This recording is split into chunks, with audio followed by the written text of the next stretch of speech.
The last talk of the session is about new macrosystem for Racket. Yeah, it's about Rhombus, which is a new language built on top of Racket. If you do know Racket, then I can summarize the goal of Rhombus as making Racket's macro technology more accessible. Accessible means a bunch of things here, but the most notable thing it means is changing the notation to more conventional. Arithmetic looks like arithmetic. Function calls look like function calls. Array and field access look like array and field access. That's as opposed to parenthesized prefix notation. All right, if you don't know Racket, let me remind you what we're trying to keep here. Racket is about language-oriented programming, so that can mean using a little DSL where your program needs to parse or have a compiler pass or extend data log with data structures. It can mean adjusting a general purpose programming language so it's better for building web applications or writing slides, or it can mean making a whole new language that's just for writing one kind of video game. So in all of these cases, we want some language that better fits the domain. And we all know how to make programming languages. You parse the source into some AST, and then you compile it into machine code.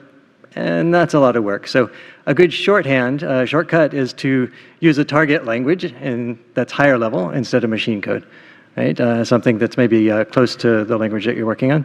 An even better shortcut, because here you still have to adjust your tool chain and update all those parts. So a better shortcut is if your target language has in it a way to update the front end. And that's what a macro system is.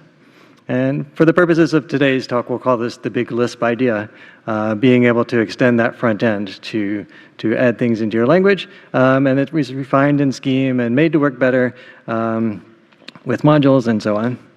But sometimes you don't just want to extend a language, you want to have a smaller language, or you want to make a completely different language, so you need something else. And in Racket, you do this with hash lang at the beginning of your program.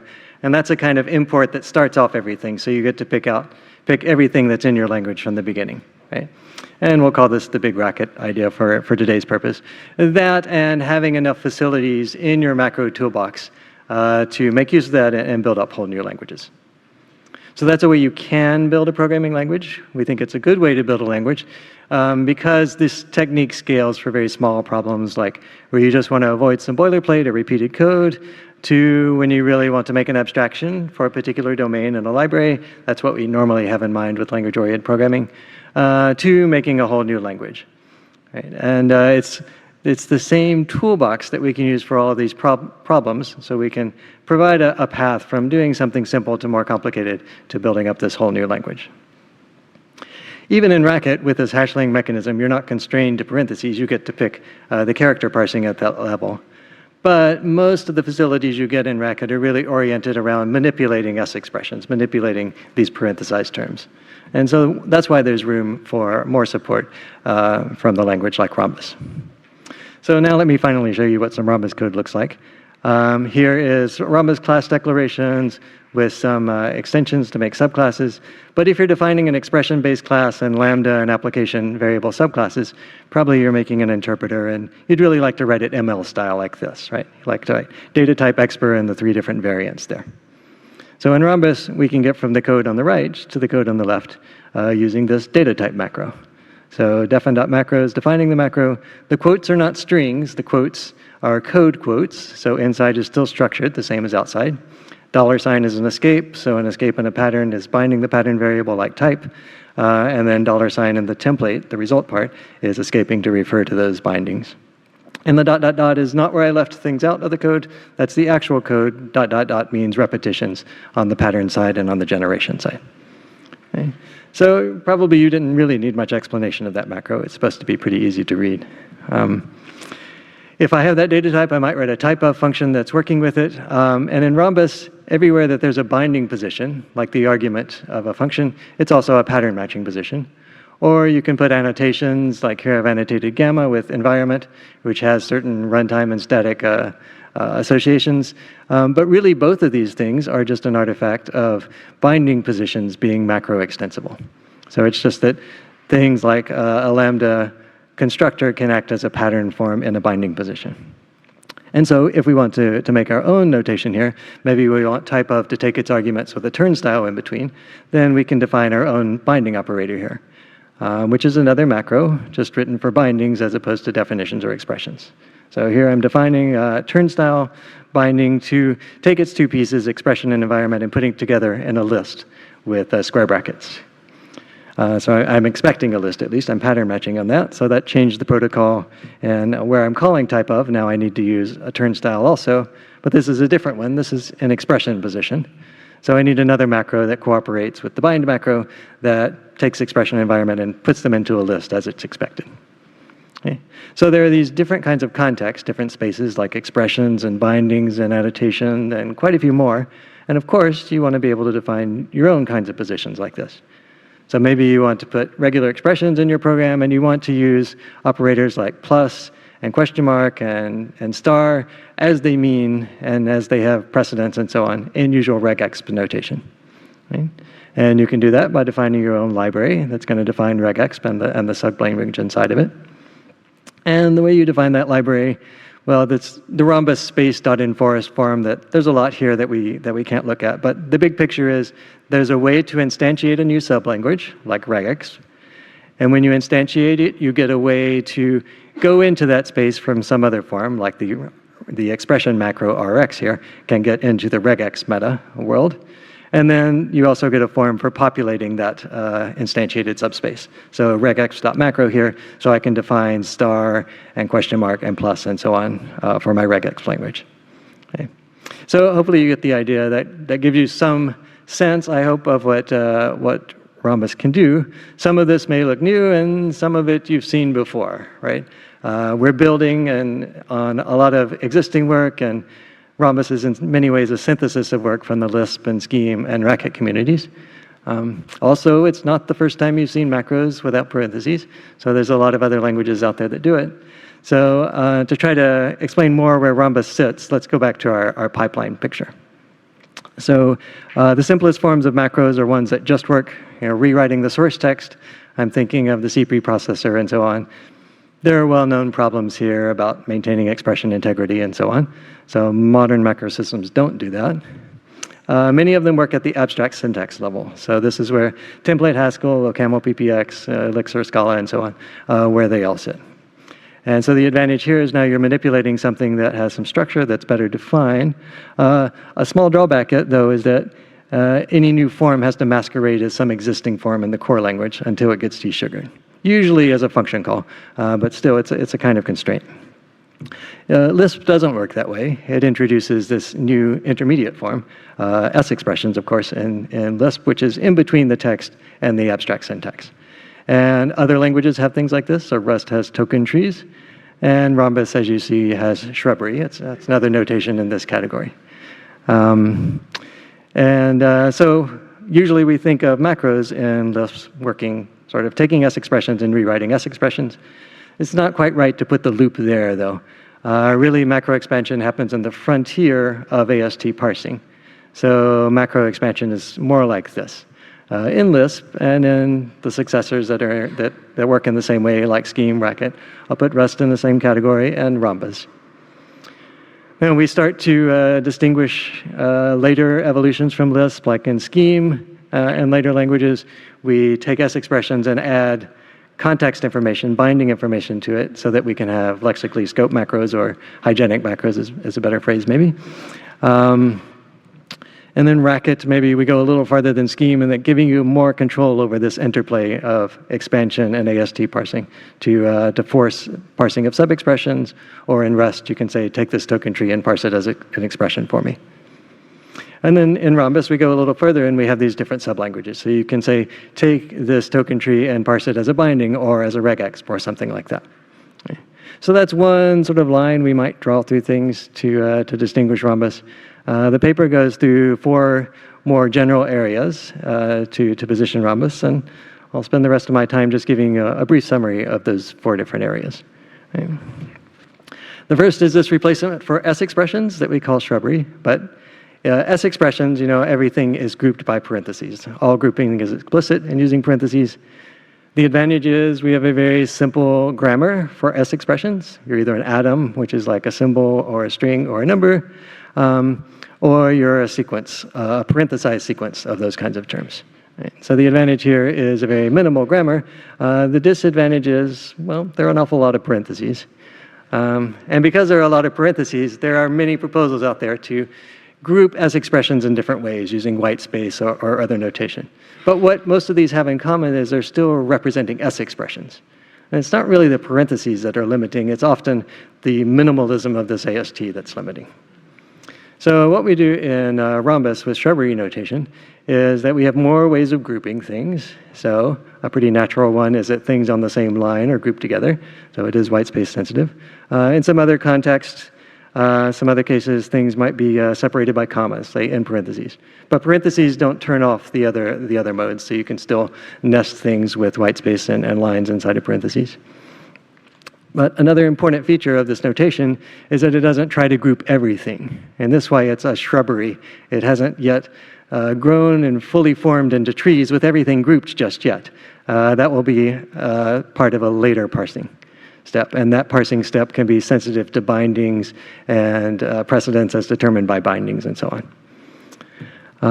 So the way it works out is we end up with this kind of grammar for the representation of shrubberies.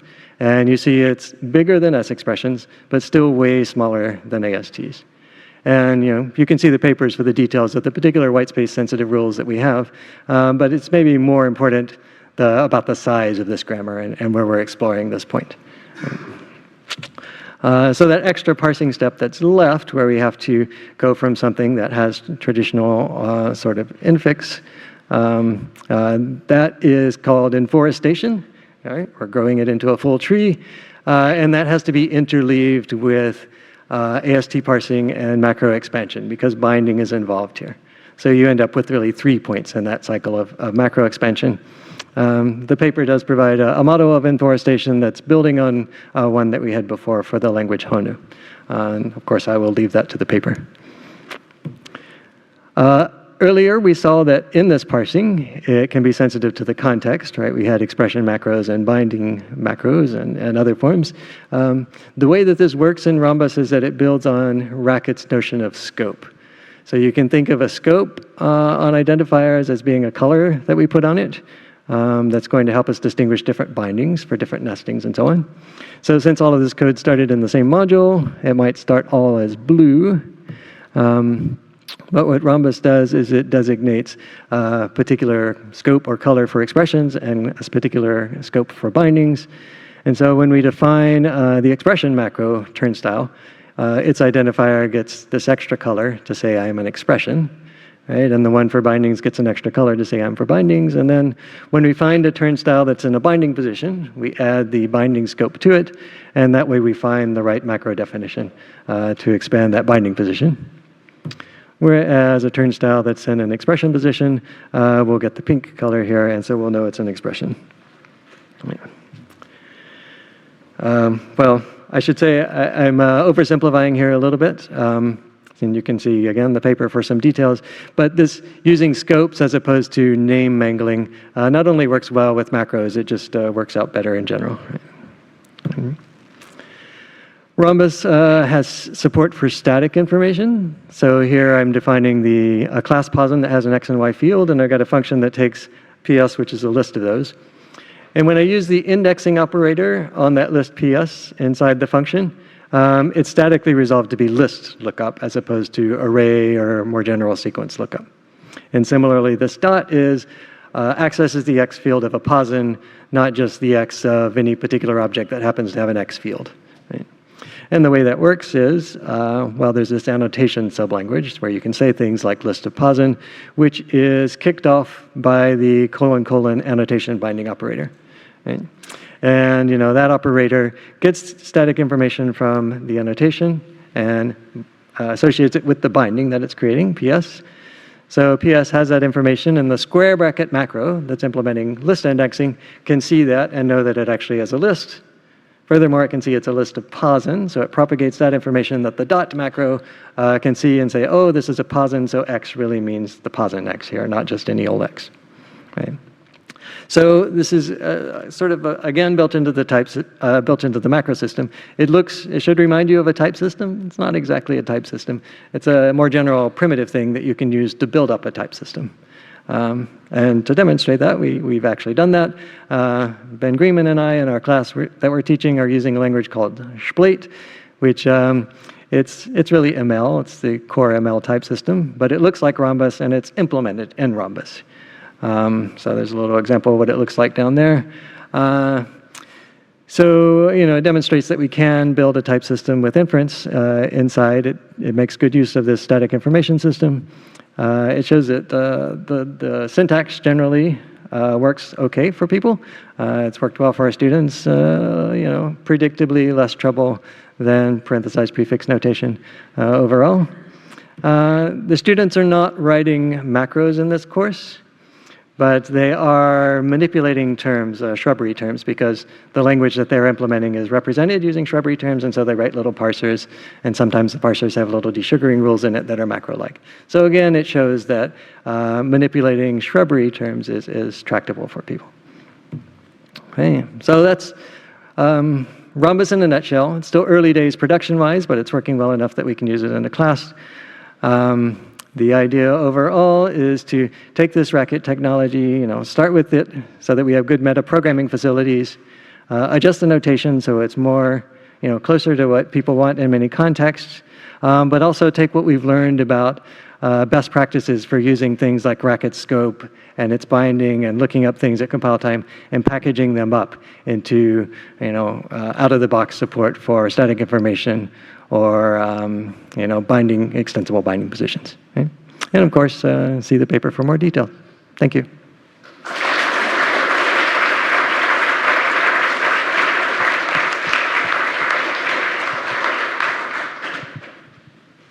Please step up to the microphone if you want to ask a question.